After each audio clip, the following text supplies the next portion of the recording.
we've all been attacking the left side of the spectrum, and Lord knows identity politics and big government, many things that they have that have made division in America worse. But maybe we should turn the telescope on ourselves for a second. You know, conservatives and libertarians have not done a good enough job, I would argue, at going into America's cities, which are the only place the left has other than some college towns, right? It's the big city, little blue islands in the Sea of Red. That's where the left's power base is, and that's also where people really are suffering. I mean, it's not like there's not a problem in America with poor blacks, poor Hispanics, poor, you know, Laotians, in fact, in the San Francisco area and all. So would it make a difference to the divisiveness in America if conservatives and libertarians did a better job going into cities and talking about how we are not responsible for your suffering and we have ideas that will make it better? Candace?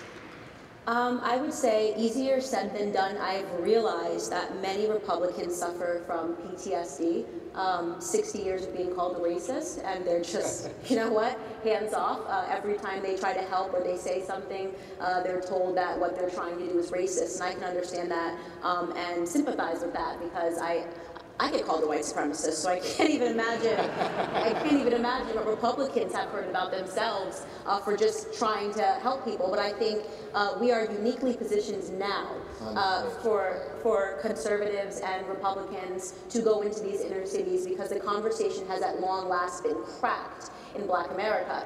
And I think a great example of that is look at what Ron DeSantis was able to do in Florida. I mean, he barely won, but he won because he took a message to Black women about their children and school choice. And since our communities are so destroyed and so many people are growing up in single-parent homes in the Black community, the matriarch of the family is so important. And what the matriarch cares about is her children. So him being able to use just that argument, go in and speak to them, made a difference in his election. We have to, I think, as Republicans, you guys are going to have to get over the PTSD and say, I'm ready to go into these neighborhoods. I'm willing to have these conversations. How can I help? And the time is definitely now, because we have a president that's a truth teller. So people are more primed and the ground is more fertilized for people to hear the truth. You know, Candace is right. 25 years ago, there was a Senate race between an old, frankly, fairly conservative Democrat named Bob Kruger against Kay Bailey Hutchison in Texas. This was the first big special election under Bill Clinton. Kay Bailey Hutchison won that election, but she had to endure feminists, including Gloria Steinem, who accused her of being a female impersonator. In other words, it doesn't matter if you're black or female or gay or anything. You aren't an authentic representative of the left-wing power structure, therefore you might as well be invisible, or you're a collaborator, or Uncle Tom, or whatever it is. By the way, you know, it goes everywhere. So I think what we need to do is fight back, especially with folks, people like Candace and others, who will literally say, are you serious? I think we have to not get angry at these people. I think we have to ridicule and use satire. We can't take them seriously. So the PTSD that she mentions, we just simply have to start laughing at them. Do you got anything else? Is this it? This is your excuse for a debate? I'm going to let Grover jump in here in a second, but I want to ask folks, there are microphones that you can start lining up behind if you want to ask our fascinating panel questions here. But Grover? Yeah, it's extremely important to do outreach, and by that I mean just showing up. Because the left's argument is not, we do all this great stuff for you, it's they hate you. And as soon as you show up and say hi and sit in the back of the church and just be there, well, then you ruin half of their argument, that they hate you. They don't say you should hate them, they say they hate you. And if you don't show up and just make that not true, it can hurt. There was some wonderful advertising that some people did into the African American community on school choice, sponsored by the Republican Party, and they ran this a couple months before an election. And the Democratic leadership accused Republicans of vote suppression because, since you've been running ads and saying we're the Republican Party and we think school choice is a good idea and we think you might too, you were making the Republicans not scary. And when 3 weeks before the election they came out and said the Republicans want to eat you and burn crosses on your lawn, and they're just off, it didn't bring out the vote. It was vote suppression. The vote was lower than before because people weren't terrified by these Republicans when the Democrats said boo, because we had, at least on radio, been talking to people. So it, interestingly, kept their scare tactics from working, but if we did it in person, it would be, and regularly, and not just from time to time. Alan Keyes told me he was going to go win because he was going to go to the 300 conservative black churches in Maryland, and I said, Alan, you do know there are only 45 Sundays between now and the election. This was a much better strategy 6 years ago. So you have to plan ahead and be there and be there and be there and be there. Yeah.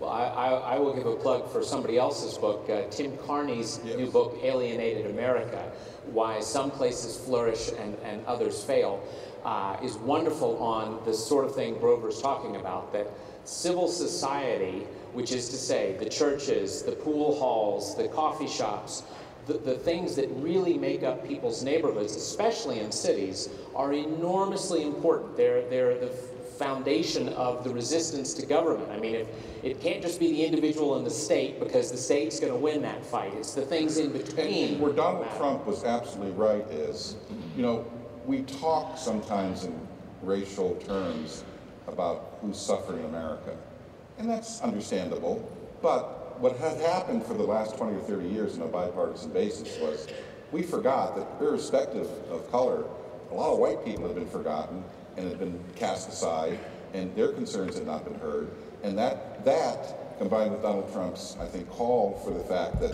you know, a rising tide does lift all boats, that, I think, boosted Trump in several communities. Remember, Donald Trump did better among Hispanics than Mitt Romney did. There's a reason for that. I believe that the single most powerful message that Donald Trump is going to have that people who have been left behind is in 2020 he's going to be able to say, pointing to historic unemployment rates among all groups, are you better off now than you were 4 years ago? Right. We all know what the answer will be next year. And polls show that. Just to jump in really quickly to wrap up, the polls show that. So I'm super optimistic about 2020 because the left has completely overplayed their hand.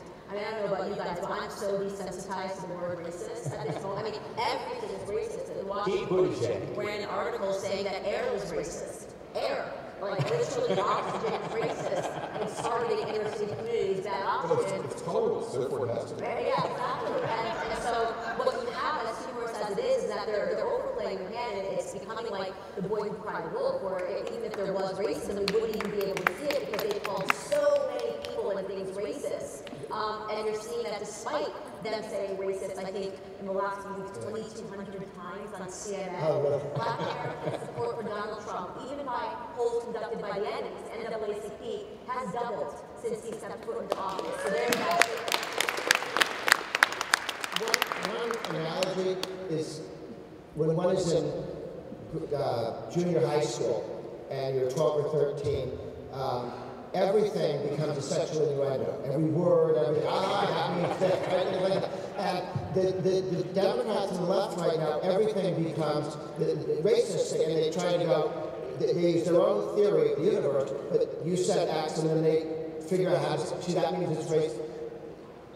They're like the 12 and 13-year-olds, and they put in as much thought into it. They just obsess themselves, and they assume everybody else is at the same time. And the sad thing is they won't grow out of it. And the truth is, the reason why you have kids that are doing that with sexual innuendos is because they're obsessed with sex. Yes. Same with Democrats. They are the actual racists, so go figure why they are. If you look up in psychology textbooks, projection, you accuse the other side of you yourself to know what you're doing.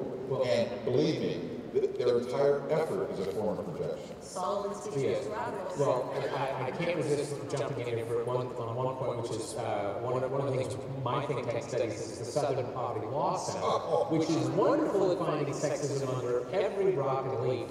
And then we discover that actually they're viciously sexist and racist in their again, we don't want to do that. Let's just say highly discriminatory. There we go. Well, but my point is, I think the way the psychology works, there are hundreds of people who work there. So let's say you're just some poor schlub who got hired to write the direct mail craziness that they send out and make their hundreds of millions off of. And you see all this around you at the SPLC. Well, my God, think what it must be like at the Heritage Foundation. But anyway, it's time for us to let some other folks have a chance. So, over here. Well, hello. Senator Eric Brakey from Maine, actually running for Congress in northern Maine. But a question for you. As we're seeing this moment, our politics becoming increasingly tribal, polarized, each side fighting for power over the central authority in Washington, D.C. that imposes ways of life on everyone. You hear murmurings more and more. You hear California talking about breaking up into 5 states to get away from each other. You hear California talking about breaking off completely from the union. These are, I think, things that are talked about humorously at this moment. But the fact that they're even being talked about makes me wonder, and I'm curious for your thoughts. Going forward, if this trend continues, if this polarization continues, do you think that within the next 10, 20 years, secession is going to be looked more seriously as a solution to these problems? Let me be very blunt. We've been in a situation for the last 40 years, both parties have been in approximately equal success. Normally in American politics, one party dominates, and then for a while, until they fail, and another party dominates. We have to win. And if we win for 10, 15, 20 years across the board, as whoever mentioned, then we can have a serious discussion with them about, gee, maybe it would be wise to go back to federalism. A true federalist view of limiting Washington's power, because guess what? The people who don't like it seem to be running Washington a lot. And that's the only thing that they will listen to. And you pass laws paring back the government, paring back the administrative state, paring back the arbitrary abuse of our civil liberties, and that includes, by the way, bipartisan abuse. Just look at the NSA, whether it's spying on Donald Trump's campaign, whether it's spying on ordinary Americans. Then you can have a conversation. But first, before you have that conversation, the way to get rid of that silly rhetoric is to have to win. And that's what we have to do first. On this side. Love you, Candace. Any chance of seeing you debate AOC? For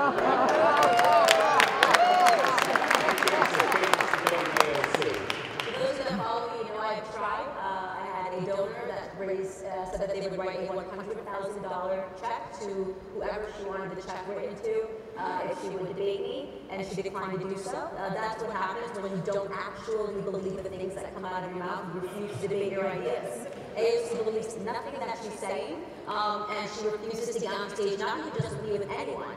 I stepped up because Ben Shapiro offered to debate her, and she replied by, doing her thing where she says, scary white men coming after me, and she tried to make it seem like this was some creepy pass, and Ben Shapiro really makes creepy debate passes at people. I said, all right, well, let's get past that hump, and why don't you debate a minority woman? So we cannot talk about racism or sexism, let's actually hear your ideas, because your ideas are awful and you don't actually believe them.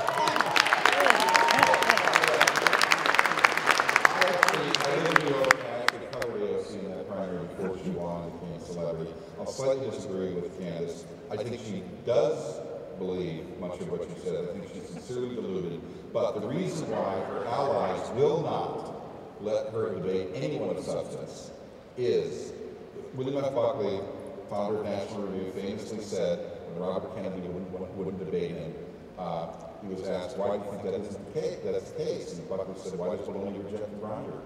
And I think the reason why Candace Shapiro is that simple. They are insecure in their intellectual foundations, which is why they hurl insults and empty rhetoric so frequently. This side. Thank you for being here. Your platforms are so large, and you're able to be seen by so many people. I'm just a homeschool mom from Arizona, but I want to know what I can do. I want to know what I can do on my micro level to heal division, if there is division. I'm a little gun shy, like you said. I think I have a little PTSD. So what can I do in my own little world to bridge some of these gaps that may be there? And I hope I can see them if they are. Thank you. I would first and foremost say never discount what you can provide. Think about this, in the midst of all wars, everybody fights in a different way, right? There are the fighters, there are the writers, there are the financiers of war. So we're all contributing in different ways. Not everybody is like me and wants to go on the front lines, take a bunch of bullets, go back home, patch up, and go back on the front lines. But remember, I started on YouTube. I just put my ideas out there. And then when people started giving me feedback, I got together a community of people. There are so many people on the internet right now that are looking for somebody to just organize. And what you're talking about on the local level, being able to organize and have people know that they're not alone. What I realized in Black America is that there were so many people that were conservative curious, and there was never somebody out there on the front line saying, "No, it's okay. You can experiment with conservatism and see what you come up with." And then beyond that, I said, okay, I also need to create little communities. So when you reach out to these people and they say, "Yeah, I think this, but this is what I need," or "This is, hey, why don't you come to a FreedomFest, event? Hey, why don't I sponsor you to come to DC for the first time?" When we held an event and I brought 500 Black kids to the White House, these were kids that weren't really sure what they believed in ideologically. Their parents definitely were against Trump. We found donor matches for each of them and sponsored their trips to come. It was the first time they had ever been on a plane. It was the first time some of them had ever been on a train. They had never left their own neighborhoods. If you want to know why Democrats are so able to create Plato's allegory of the cave, which is what I think they're doing in Black America, they don't know a reality that exists outside of what they've seen every day. What they've seen every day is their own distressed neighborhoods, and CNN explaining it away as racist white Republicans. Reach out, whether it's you want to reach out to people that are all conservatives or minority conservatives and add helping hands. You'll be surprised at how much you can do by organizing on the community level. The question is from Arizona. Arizona is one of the most successful states in the country on school choice. They've had a successful educational tax credit for almost 25 years. There are a lot of success stories that need to be told. There's a lot of work that can be done getting the story of school choice out to people in neighborhoods that need it, but have been subject to teaching and propaganda about it. The most effective thing you can do is still to act locally. And you often get the most satisfaction from acting locally with people you can touch and feel and interact with. And I strongly urge a lot of people, yes, of course, national politics is important. If you want to make a real difference, act locally. I agree. Yeah, that's very much what one learns from Tim Carney's Alienated America book. And he has some great ideas at the end of the book. Small things you can do locally to start building things. And by the way, little things like that in America, because we're such geniuses at this kind of association that Tocqueville praised us for 150 years ago.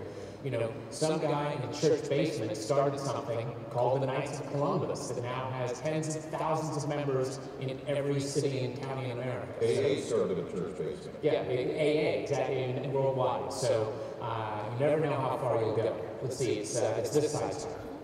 Hi, thank you. I'm a conservative Hispanic and from California. And the thought is, we don't exist. And that's not true. And I almost feel like the Republican Party, the Conservative Party, ignores California for those huge votes that are out there. I mean, we can have a huge impact in the elections, but I don't see the current administration making an effort to see us, to motivate us, to guide us, to help us. I feel like we get ignored, and they just say, well, the stats show you're a Democrat, forget it. So I would like to ask you, what can you do to help us in California have more of a presence?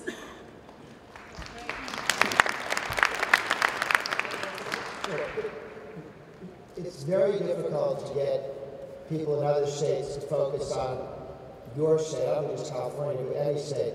Getting to the local stuff, we really got to start this up from California. There are a couple of congressional districts that can be one and focus on those to begin with. If you're the guy allocating dollars for television, how many do you put in Wisconsin and Michigan, and how many do you put in California? It's just awfully difficult to ask them to make those trade-offs in a presidential race. Day to day, all the time, I wish the president would spend more time in California with Hispanic Americans, because you want to do that for 4 years before the election. When you get too close to the election, it's all about the electoral college vote, and it's tough to do community networking and building with 2 months to go. Now it's important.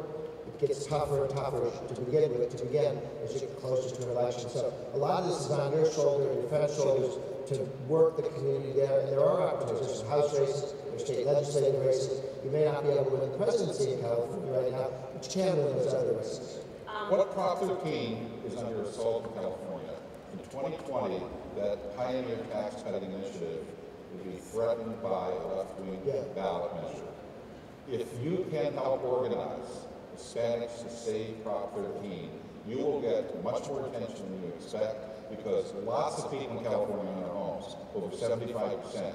This is a direct ultimate threat to them. They may be going after business property now, but your property is next. That's one way you can make a difference and be heard. Attach yourself to an extremely important issue and say the opposition to this is everyone, including Hispanics.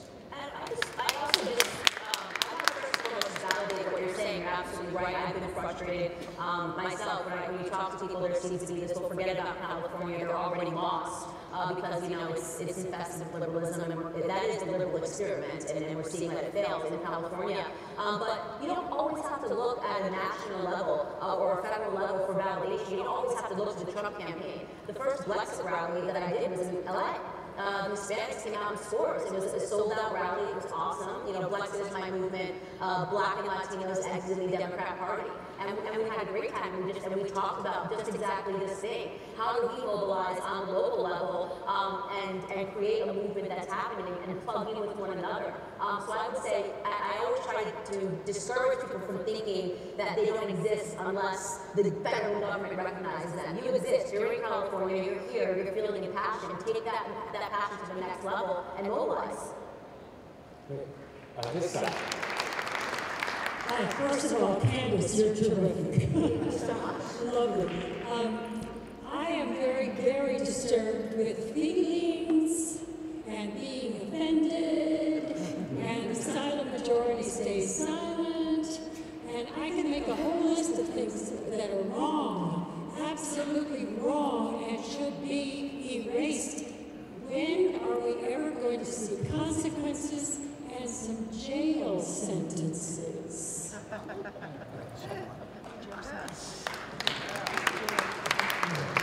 Well, when people throw rocks through windows in D.C. when the president was inaugurated, and then they decide they really can't put anyone in jail for that with the amount of damage to cars and property, that's a breakdown in the rule of law in the city of D.C. People should go to prison for that. The left wants to put people in prison for saying things they don't like, but when you cross the line, as the Antifa fascist guys do, and hurt people and hit people and destroy property, that's not part of free speech. That is the opposite of free speech, and really there should be people put in prison there. And if cities won't do that, the federal government, not saying we're not funding cities that don't do it, just as the federal government stepped in when states wouldn't protect civil rights in the South, and they sent in troops. The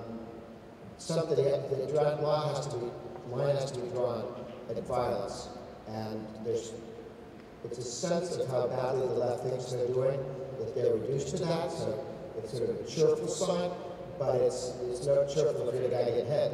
Black mass Antifa violence, which my sister importantly witnessed, is one thing. There's also white-collar deep state crime in Washington. And we're going to have an Inspector General's report finally from the Justice Department, from the Inspector General appointed by Barack Obama soon. We're also going to have internal investigations that Attorney General Barr has initiated. In the next 4 to 6 months, we're going to have a pretty good idea of how the email scandal was hijacked and downplayed, and how lots of people got off scot-free in the email scandal with Hillary, and the deep state attempt to subvert the 2016 election. Look, I'm not a conspiracy theorist, and some of the wildest stuff you read on the internet isn't true. You got to go to reliable sources. But there was something going on, both with the email scandal and with the 2016 Trump campaign. When those people are found to have testified under oath falsely, or committed perjury when being interviewed by federal investigators, all we see on CNN and MSNBC is that people have to be prosecuted, Well, if the proof is finally found on the other side, we'll see what they start saying. I think those people should be prosecuted, and I think some of them will be.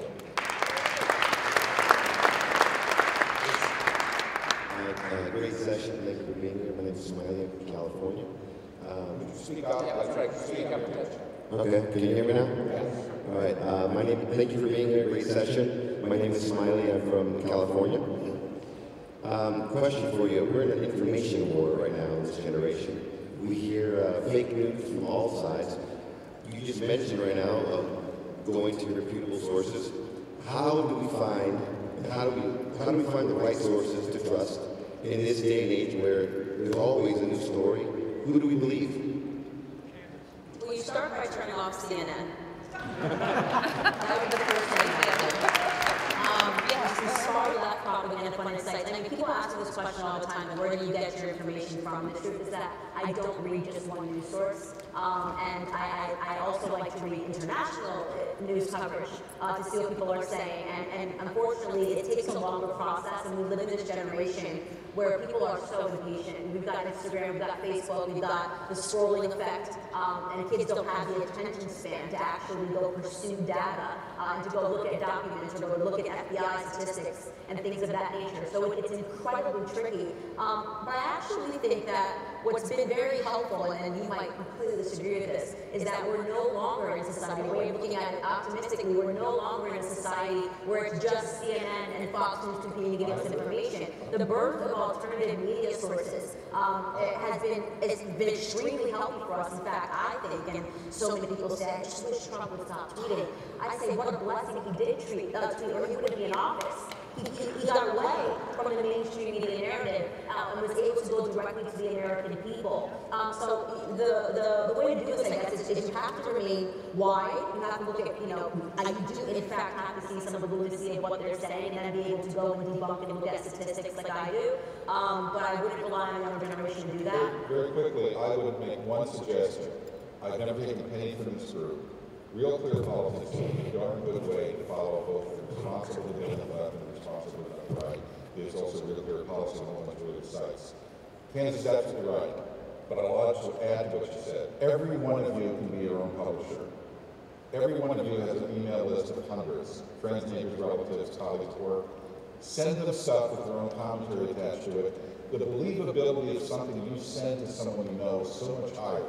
There's, on a scale of 1 to 100, the average political ad in terms of trust, with 0 being complete fabrications, 100 being the gospel truth, the average political ad is at 25. If you send something to a friend, neighbor, relative, or colleague at work, it's 65 to 80% believability. You have the power to be your own publisher with people you know. And lastly, if you want any other suggestions for what websites to go, I'll be in the exhibit hall right after this, signing books, and I'm happy to, because we're running out of time, happy to give suggestions as well.